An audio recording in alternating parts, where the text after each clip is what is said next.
नमस्कार दोस्तों, MT talk show में आपका स्वागत है। मैं हूं सुचिश्री। जैसा कि आप लोग जानते हैं, नगर निगम का चुनाव करीब आ रहा है। ऐसे में सारे नेता अपनी तैयारियों में जोरों शोरों से लग चुके हैं। इसी सिलसिले में आज हमारे साथ है वार्ड संख्या 23 सादियाबाद से साने आलम जी, जिनको उनकी वार्ड की जनता सोनू नाम से भी जानती है।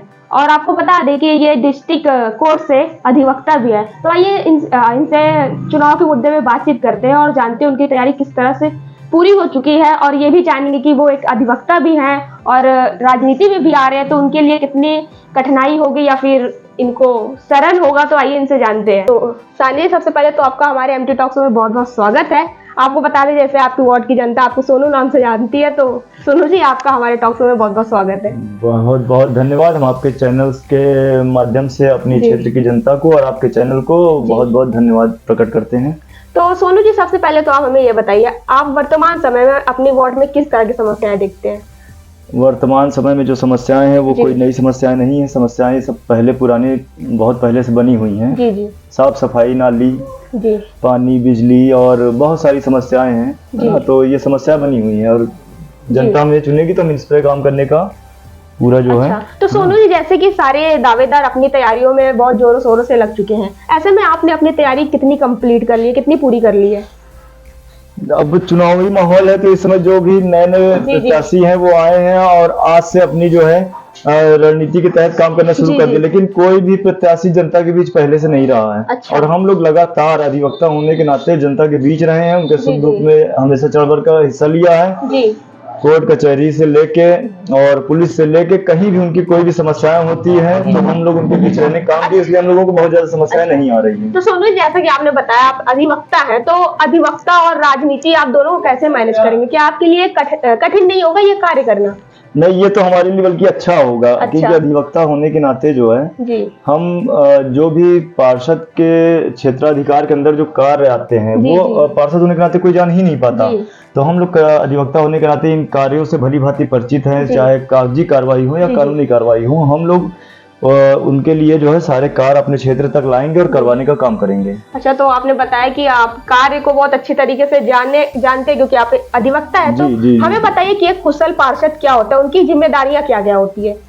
कुशल पार्षद का मतलब यह है कि क्षेत्र की जनता को साफ सफाई मिले और उनके मोहल्ले में जो बिजली पानी की समस्या ना हो। ये जनता अगर कहना पड़े कि हमारे क्षेत्र में समस्या है तो फिर उसका कोई मतलब नहीं है। जनता जब सुबह अपने घर से निकले तो उसको सारी चीज व्यवस्थित मिले, है ना। आम नागरिक को अगर कोई शिकायत का मौका न मिले तो यही कुशल पार्षद की जो है एक अच्छी पहचान होगी। तो सोनू जी, आप सादियाबाद की जनता के बीच आ रहे हैं महापौर के रूप पार्षद के रूप में, तो किस तरह का सहयोग आपको मिल रहा है आपकी जनता से?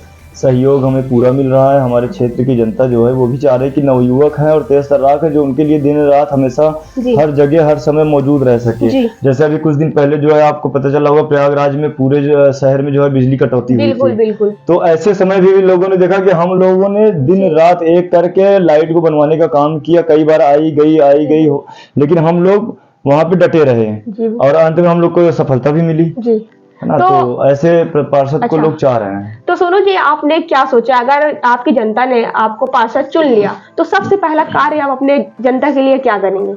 देखिए, हम लोग जो है पार्षद चुनने जाएंगे तो सबसे पहले हम लोग एक मिशन के तहत काम करेंगे। उस मिशन में सबसे पहले नंबर पे आता है कि प्रयागराज में अपने वार्ड नंबर 23 सादियाबाद एवं गायत्री नगर को सबसे सुंदर और स्वच्छ वार्ड बनाना। तो पहले तो हम ये करेंगे। उसके बाद फिर स्ट्रीट लाइट की व्यवस्था, व्यायाम और जो है पार्क की व्यवस्था और जो है नगर स्वास्थ्य केंद्र जो हो गया, प्राथमिक स्वास्थ्य केंद्र जो हो गया और मुफ्त शिक्षा की व्यवस्था, ये सारी व्यवस्था अपने जो हो सकती है वो करवाने का कार्य करेंगे। अच्छा सोनू, जैसे कि आप एक अधिवक्ता भी, आप कुशल पार्षद बनने जा रहे हैं, तो आपको क्या लगता है महापौर कौन सी पार्टी से आएगी, बीजेपी या फिर सपा, या फिर आपको लगता है कि हाँ भाजपा ही जीत मारेगी? लड़ाई देखिए बराबर की होगी। अब ये तो मेहनत के ऊपर है कि कौन प्रत्याशी कितना मेहनत करता है, कितना, क्योंकि 100 वार्ड है, 100 वार्ड में कौन कहां तक कवर कर पाता है। अब हम तो अपने वार्ड से बीएसपी को जिताने की पूरी क्षमता रखते हैं, लेकिन बीएसपी अपने क्षमते पे 100 वार्ड को कैसे कवर करती है या मेयर साहब की क्या रणनीति है ये तो वो बता सकते हैं। लेकिन हम लोग अपने वार्ड की जो है पूरी जिम्मेदारी लेते हैं। महापौर हमारे बीएसपी से ही होंगे जी। और उसके लिए हम अपने साथियों के साथ जो है जैसे अपने लिए जन समर्थन मांग रहे हैं उसी तरह बीएसपी के लिए भी मांग रहे हैं। तो बीएसपी को भी इस बार हम इलाहाबाद का महापौर बनाएंगे और क्षेत्र की जनता भी इस बात से सहमत है। अच्छा, तो सोनू जी हमें आप ये बताइए, आपने बीएसपी ही क्यों चुना? लोग जैसे बीजेपी या सपा का टिकट मांग रहे हैं, आपने बीएसपी ही क्यों चुना? बीएसपी का चुनने का कारण यह है कि हम लोग माननीय बहन जी का जो है कार्यकाल देख चुके हैं और उनके कार्यकाल में जो भी प्रशासनिक व्यवस्थाएं रही हैं, जो भी उनके कार्य रहे, उनको देखते हुए हम लोग बीएसपी से और माननीय बहन जी के कार्यों से बड़ा प्रेरित हुए हैं। तो हम लोग आने वाले पिछले कई सालों से जो है बीएसपी से जुड़े हुए रहे हैं और बहन मायावती जी के जो है आदेशों का पालन करके और उनके रास्ते पर चलने का और कार्य कर रहे हैं। अच्छा, तो आप हमें ये बताइए सोनू जी, आपके क्षेत्र से और भी दावेदार होंगे पार्षद के लिए, तो आप सबसे मजबूत किसको मानते हैं? क्या आपका कोई कॉम्पिटिटर है, आपको ऐसा लगता है? कॉम्पिटिटर की क्या, यहाँ पे देखिए क्षेत्रीय चुनाव है, इसमें जो भी जनता के बीच रहा होगा, जिसने जनता के लिए काम किया होगा। आज चुनाव लड़ने से कोई फर्क नहीं पड़ता है कि बहुत सारे दावेदार हैं, क्योंकि ये लोकतंत्र है, इसमें कोई भी चुनाव लड़ सकता है। लेकिन जो जनता के बीच रहा है और जनता के लिए काम के जनता उसको चुनेगी, तो हम लोग जनता के बीच रहेंगे, इसलिए कंपटीटर तो कोई है नहीं। हाँ, अगर सीधी फाइट देखा जाए तो सीधी फाइट हमारी बीजेपी से हो सकती है। अच्छा, तो आप जैसे भाजपा से चुनाव लड़ रहे हैं, भाजपा पार्टी से, तो आप ये बताइए कि आप अपने नाम पे चुनाव लड़ रहे हैं या फिर पार्टी के नाम पर? जी, जैसे कि हमने आपको बताया कि ये तो व्यक्तिगत चुनाव है। अच्छा, तो व्यक्तिगत संबंधों का चुनाव है। हाँ, पार्टी ने हमारे ऊपर विश्वास किया है, पार्टी ने हमें अपना आशीर्वाद देके टिकट देके भेजा है, तो उसका भी हमें बहुत हद तक लाभ मिलेगा और पार्टी के लोग हमारे साथ हैं और हमारे जिलाध्यक्ष जी का जो है दिशा निर्देश जो मिला है और जो भी पार्टी के जितने भी कार्यकर्ता, हमारे क्षेत्रीय कार्यकर्ता पार्टी से जुड़े हुए बड़े भाई हमारे संजय जी हैं और पद्मपाल जी हैं, तो बहुत सारे लोग ऐसे पार्टी से जुड़े हुए लोग हैं जो जिनका आशीर्वाद और समर्थन प्राप्त है। अच्छा सोनू जी, जैसा आप बता रहे हैं कि आप जनता के बीच में रहते हैं, तो आप किस तरह की समाज सेवा करते हैं अपनी जनता के लिए?